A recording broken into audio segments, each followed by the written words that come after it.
Hello guys, तो आज हम देखेंगे हिंदी साहित्य भक्ति काल प्रथम semester. Please subscribe our channel. हम इसमें आईएमपी क्वेश्चन देखेंगे। चलिए, भक्ति नंबर 1 है, भक्ति काल की प्रमुख प्रवृत्तियों पर प्रकाश डालते हुए तत्कालीन परिस्थितियों में सामंजस्य स्थापित कीजिए।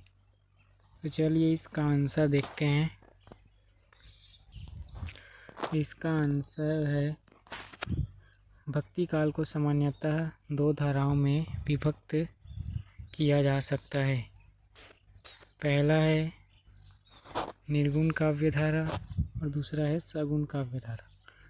वे कवि जो ईश्वर को निर्गुण निराकार अजन्मा मानकर चले प्रथम वर्ग के कवि हैं, तथा वे कवि जो अवतारवाद में विश्वास करते हुए ईश्वर के सगुण साकार रूप के क्रियाकलाप के चित्रे रहे हैं, वे द्वितीय वर्ग के कवि हैं।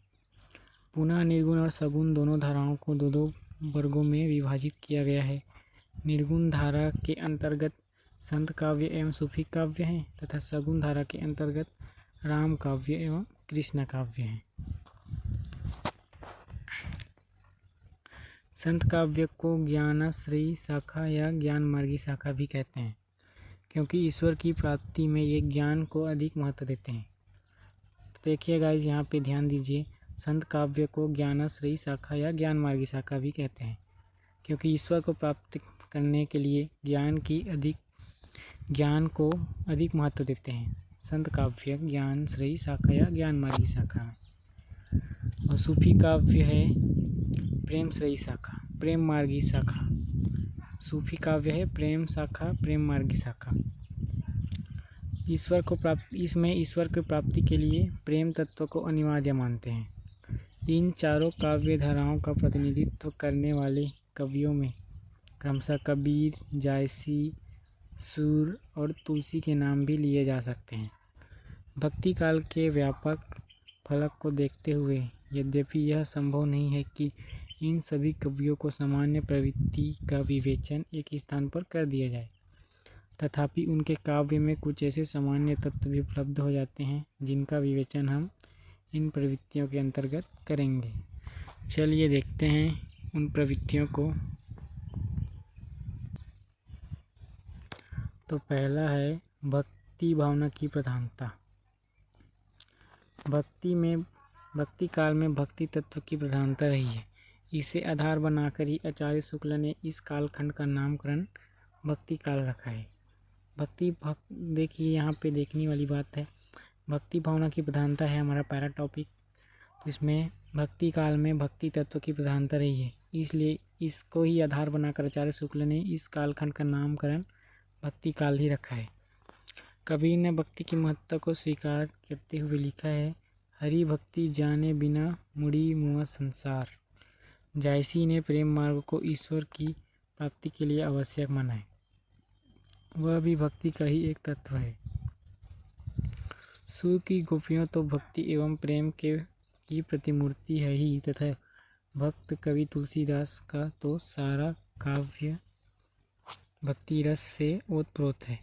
उन्होंने भक्ति को ऐसी चिंतामणि कहा है जो सभी कष्टों को दूर करने वाली है तथा जिसके निर्धूम प्रकाश को विषय वासना का तेज चलने वाली आंधी भी बुझा नहीं पाती। तो चलिए, ये पहला टॉपिक हो गया और दूसरा टॉपिक की ओर बढ़ते हैं। दूसरा टॉपिक है नाम जप की महत्ता। भक्ति काल के सभी कवियों ने ईश्वर के नाम जप का महत्व प्रतिपादित किया है। कबीर ने तो स्पष्ट घोषणा की है कि नाम सभी रसायनों में उत्तम है, अर्थात नाम जप करने से हमें ईश्वर की प्राप्ति हो सकती है। सभी रसायन हम करी नहीं नाम सम कोय। सूरदास ने भरोसे नाम को भारी कहकर ईश्वर के नाम जप की ओर इंगित किया है। तुलसी के विषय में तो कहना ही क्या, क्योंकि वे तो नाम के प्रभाव का वर्णन करते हुए एवं उसकी महत्ता प्रतिपादित करते हुए यहाँ तक कह देते हैं, राम ते अधिक राम कर नामा। वस्तुतः नाम सगुण और निर्गुण दोनों से जुड़ा हुआ है। चलिए थर्ड टॉपिक की ओर बढ़ते हैं। इसका तीसरा टॉपिक है गुरु की महत्ता। तीसरा टॉपिक है गुरु की महत्ता। भक्तिकालीन कवियों ने गुरु के महत्व का प्रतिपादन अपने काव्य में किया है। कबीर ने गुरु को गोविंद से भी ऊंचा स्थान दिया है, अर्थात कबीर ने कहा है कि गुरु भगवान से भी ऊंचा है, अर्थात गुरु भगवान से भी बड़ा है, क्योंकि ईश्वर तक ले जाने वाला तो गुरु ही है। गुरु है बड़े गोविंद ते मन में देख विचार। जायसी ने पद्यावत में स्पष्ट लिखा है कि बिना गुरु जगत को निर्गुण पावा। तुलसी ने भी अपने रामचरित के प्रारंभ में गुरु वंदना करते हुए गुरु के महत्व को प्रतिपादित किया है। बंदव गुरु पद पदुम परागा सुरुचि सुभाष सरस अनुरागा। कृष्ण भक्त कवि सूरदास ने अपने गुरु वल्लभाचार्य की कृपा का वर्णन करते हुए लिखा है, वल्लभ नक चंद्र छटा बिन सच जग माही अंधेरो। भक्ति काल के पूर्व नाथ पंथियों ने गुरु को अति आवश्यक मानकर जो पृष्ठभूमि तैयार की थी, उसी का प्रभाव परवर्ती भक्ति काल पर दिखाई पड़ता है। फिर आपका थर्ड टॉपिक है गुरु की महत्ता। अब बढ़ते हैं चौथे टॉपिक की ओर। चौथे टॉपिक है नारी निंदा के स्वर। मध्यकाल में नारी के प्रति स्वस्थ दृष्टिकोण नहीं था, उसे भोग्या माना जाता था और वह पुरुष की संपत्ति के रूप में देखी जाती थी। उसका न तो कोई स्वतंत्र व्यक्तित्व न ही अस्तित्व था। संभवतः इन्हीं कारणों से कबीर आदि संत कवियों में नारी विरोधी स्वर सुनाई पड़ते हैं। कबीर ने नारी को माया का रूप बताकर उससे दूर रहने का उपदेश दिया है।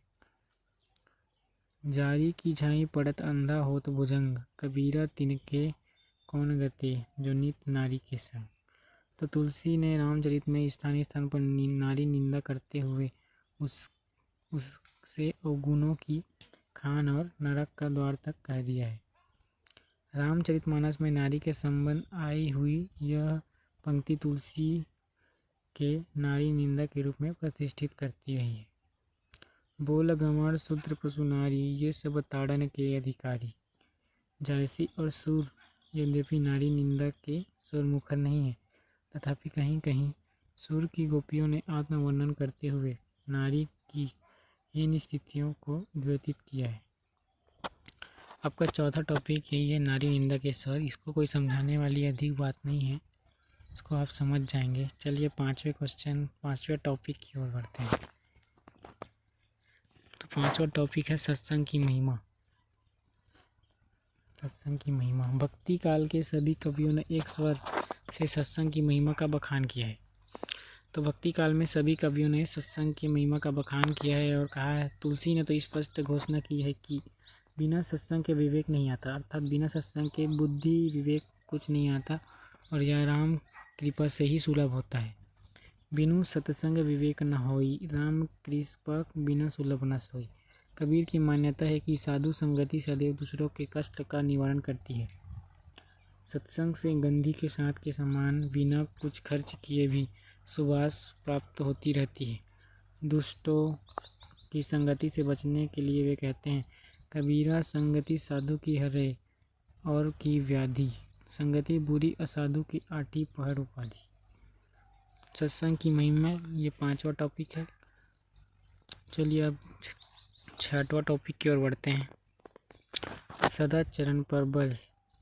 छठवां टॉपिक है भक्ति काल के कवियों ने जीवन में नैतिक मूल्यों पर बल देते हुए सदाचरण की स्थापना करने का प्रयास किया।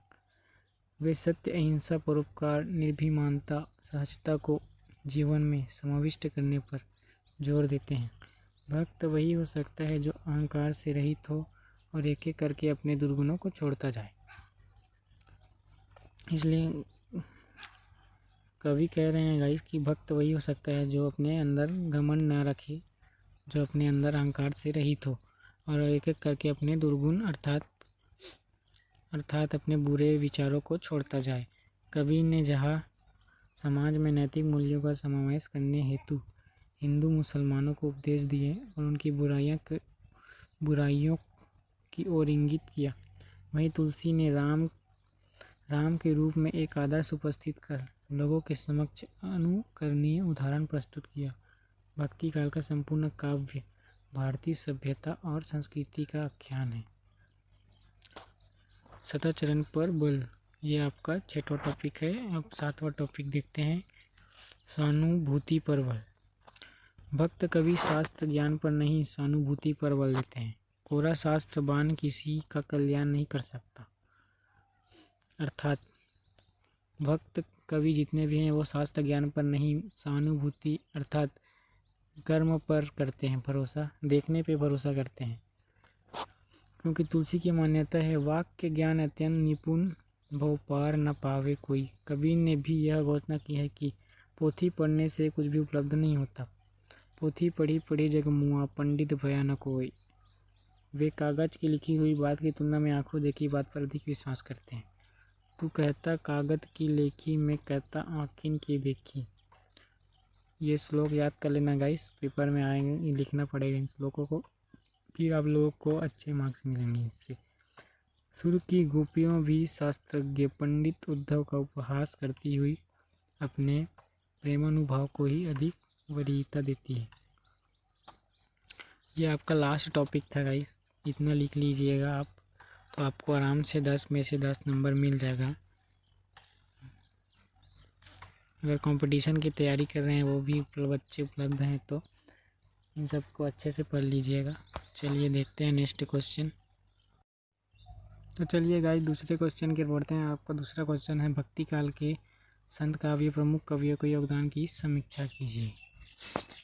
तो इसका आंसर है, हिंदी साहित्य के इतिहास का दूसरा चरण मध्यकाल कहा जाता है। हिंदी साहित्य के इतिहास के दूसरा चरण को मध्यकाल कहा जाता है। मध्यकाल के दो भाग पूर्व तथा उत्तर मध्यकाल हैं। पूर्व मध्यकाल को भक्ति काल भी कहा जाता है। भक्ति काल के दो भागों को निर्गुण और सगुण भक्ति काल में विभाजित किया गया है। निर्गुण भक्ति काल के दो रूप संत काव्य और सूफी काव्य हैं। संत काव्य के स्वतीता कवियों में प्रमुख कवि कबीरदास, रैदास, गुरु नानक, हरिदास, निरंजनी, दादू दयाल, मलुकदास, सुंदरदास, सदरुजऊ, शेख फरीद आदि इनमें से कुछ के अवदान का संक्षिप्त विवेचन यहाँ प्रस्तुत किया जा रहा है। तो पहला है कबीरदास। कबीर की रचनाओं का संकलन बीजक नाम से किया गया है। इसके 3 भाग हैं, साखी, शबद और रैमिनी। कबीर का जन्म 1398 ईस्वी में तथा मृत्यु 1518 ईस्वी में हुई। वे जाति के जुलाहे थे तथा काशी में रहते थे। इनके गुरु का नाम रामानंद था। कबीर की पत्नी का नाम लोई और पुत्र एवं पुत्री का नाम क्रमशः कमाल और कमाली था। कबीर की कविता का मूल स्वर उपदेशात्मक है। वे जाति प्रथा तथा मूर्ति पूजा के विरोधी थे। उनकी कविता में समाज सुधारक की भावना है। रहस्यवादी भावना से ओतप्रोत कबीर की भाषा को सदुक्कड़ी भाषा कहा जाता है।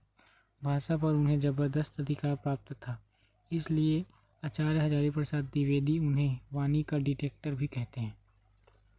प्रतीकों का प्रयोग भी उनकी कविता में प्रचुरता से किया गया है। कबीर की प्रसिद्ध एक समाज सुधारक संत कवि के रूप में रही है। उन्होंने अपने समय में व्याप्त सामाजिक रूढ़ियों, अंधविश्वासों का खंडन किया है तथा हिंदू मुस्लिम एकता का प्रशंसनीय प्रयास किया। वस्तुतः ये भक्त और कवि बाद में है, समाज सुधारक पहले हैं। उनकी कविता का उद्देश्य जनता को उपदेश देना है और उसे सही रास्ता दिखाना था। उन्होंने जो गलत समझा उसका निर्भीकता से खंडन किया। अनुभूति की सच्चाई और अभिव्यक्ति की ईमानदारी कबीर की सबसे बड़ी विशेषता रही है। उनका जन्म ऐसे समय में हुआ जब समाज में आडंबर और पाखंड का बोलबाला था। हिंदू मुसलमानों में पारस्परिक द्वेष एवं वैमनस्य की भावना थी और समाज में जाति प्रथा का विष व्याप्त था। रूढ़ियों एवं अंधविश्वासों के कारण जनता का शोषण धर्म के ठेकेदार कर रहे थे।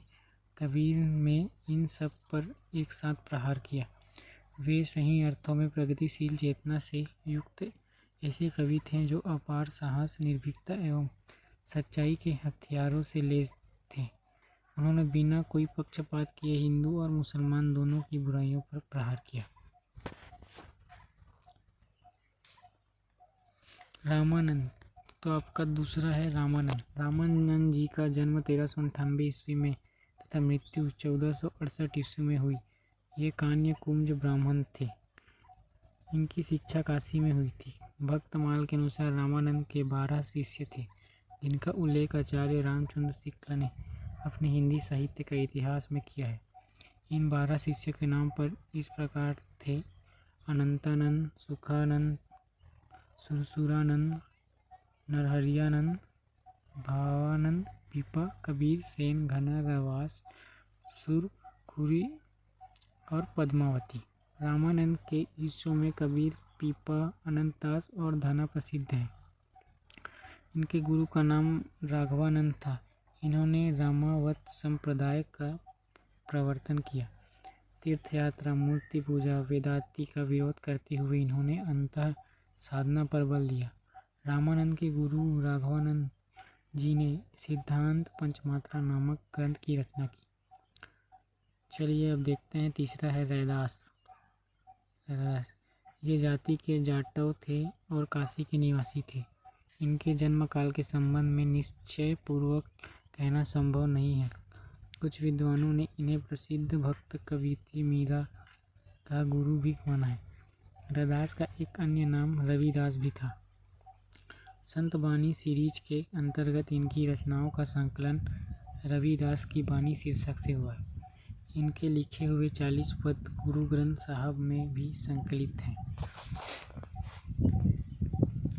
अब चौथा है गुरु नानक।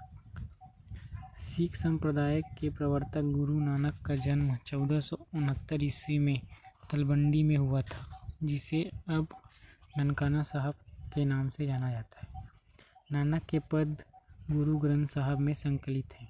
इनकी प्रमुख रचनाएं हैं जपूजी, असा दीवार, रहीरास, सोहिला। पांचवा है हरिदास निरंजनी। ये निरंजनी संप्रदाय के कवि थे, जिसे नाथ पंथ एवं संत काव्य के बीच कड़ी माना जाता है। इनके लिखे ग्रंथ हैं अष्टपदी, जोग ग्रंथ, ब्रह्मस्तुति, हंस प्रबोध ग्रंथ, निरपल मुख ग्रंथ, पूजा जोग ग्रंथ, समाधि जोग ग्रंथ। इनके काव्य में ब्रज भाषा का प्रयोग हुआ है।